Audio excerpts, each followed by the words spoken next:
Hi welcome to my mini vlog. ಇದು Monday and Tuesday vlog ಆಗಿರುತ್ತೆ. ಇನ್ನು Monday ರೋಮಾ care ಹಾಸ್ಪಿಟಲಲ್ಲಿ ನನಗೆ ಅಪಾಯಿಂಟ್ಮೆಂಟ್ ಇತ್ತು, ಸೊ ಹೋಗಿದ್ದೆ. ಹಾಗೆ ಸ್ಕೂಲಲ್ಲಿ ಸರಸ್ವತಿ ಪೂಜೆ ಇತ್ತು. ಇನ್ನು ಟ್ಯೂಸ್ಡೇ ಕಂಟಿನ್ಯೂಷನ್ನು ಈ ಥರ ರೆಡಿ ಆಗಿಬಿಟ್ಟು ನಾನು ಮಮ್ಮಿ ಮನೆ ಕಡೆ ಹೊರಟಿದ್ದು. ಏನಕ್ಕೆ ಅಂದರೆ ನಮ್ಮ ಮನೇಲಿ ತೇರೊಪ್ಪತ್ತು ಹಬ್ಬ ಇತ್ತು, ನಮ್ಮ ಕಾಲಭೈರವೇಶ್ವರಂದು. ಸೊ ನನ್ನ ಮಗನೂ ಕೂಡ ಮಧ್ಯಾಹ್ನನೇ 1:30 ಸ್ಕೂಲಿಂದ ಅವನು ಕೂಡ ಕರ್ಕೊಂಡು ಬಂದು ನಾನು ನಮ್ಮ ಅತ್ತೆ ನಮ್ಮ ಪಾಪು ಎಲ್ಲ ಓಲೋ ಮಾಡಿಕೊಂಡು ಆಟೋದಲ್ಲಿ ಹೊರಟ್ವಿ.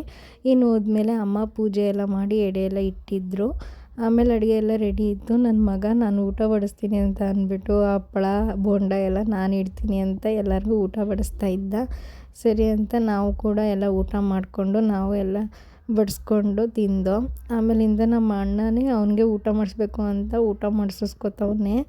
ಅವ್ನು ಮಾತ್ರ ಯಾರು ಕರಗ್ತಾನೋ ಇಲ್ವೋ, ಅವ್ನು ಕೇಳಿದ ತಕ್ಷಣ ಏನೂ ಇಲ್ಲ ಅನ್ನಲ್ಲ, ಅವ್ನು ಮಾಡಿಕೊಡ್ತಾನೆ. ಆಮೇಲೆ ಸಂಜೆ ಮೇಲೆ ನನಗೆ ಪ್ಯಾಕಿಂಗ್ ಎಲ್ಲ ಮಾಡಿಕೊಟ್ರು, ಊಟನ ತೊಗೊಂಡೋಗು ಅಂತ. ನಮ್ಮ ಹಸ್ಬೆಂಡ್ ಮತ್ತು ಮಾಮ ಬಂದಿರಲಿಲ್ಲ ಅಂದ್ಬಿಟ್ಟು ಆಮೇಲೆ ಕುಂಕುಮ ಎಲ್ಲ ಕೊಟ್ಟರು, ಸ್ಯಾರಿ ಇಟ್ಟು. ನನ್ನ ಮಗನ ಕುಂಕುಮ ಕೊಟ್ಟರೆ ಅವನು ಈ ಥರ ಕೊಡಬೇಡ, ನನಗೆ ಕಾರ್ ಇಟ್ಬಿಟ್ಟು ಕೊಡು ಅಂತ ಅಂದ್ಬಿಟ್ಟು ಮಹೇಂದ್ರ ತಾರ್ ಇಟ್ಕೊಂಡು ದುಡ್ಡು ಇಸ್ಕೊಂಡು ಕೊಡಿಸ್ಕೊತವನೆ.